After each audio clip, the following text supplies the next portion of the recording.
ఇటీవల కాలంలో ఉక్రెయిన్పై రష్యా పెద్ద ఎత్తున డ్రోన్లతో విరుచుకుపడుతోంది. తాజాగా గురువారం మరోమారు ఉక్రెయిన్ ఎనర్జీ ఇన్ఫ్రాస్ట్రక్చర్పై దాడులు చేసింది. దేశంలోనే పలు నగరాల్లో భారీ పేలుళ్లు జరిగినట్లు ఉక్రెయిన్ ఇంధన మంత్రి తెలిపారు. కాగా మంత్రి హెర్మన్ ఫేస్బుక్లో తాజాగా దాడుల గురించి పోస్టు చేశారు.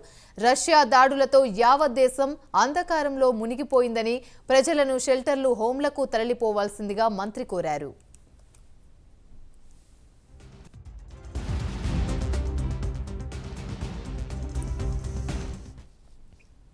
రష్యా గురువారం తెల్లవారుజాము నుంచే దేశవ్యాప్తంగా దాడులు మొదలుపెట్టింది. దీంతో కీవ్ ఎయిర్ రెడ్ వార్నింగ్లు జారీ చేసింది. మిసైల్ ప్రమాదం ముందుకొచ్చే అవకాశం ఉందని ప్రజలను అప్రమత్తం చేసింది. ఇటీవలే కాలంలో రష్యా ఉక్రెయిన్పై సుమారు 1500 వైమానిక దాడులు చేసింది. దేశంలోనే సగం భాగం రష్యా దాడులకు ధ్వంసమైంది.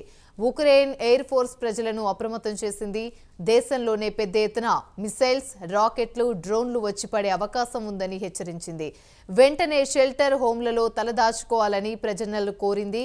వచ్చేది వింటర్ సీజన్ కాబట్టి రష్యా వ్యూహాత్మకంగా ఉక్రెయిన్ ఎనర్జీ సెక్టార్పై దాడులు చేస్తోంది.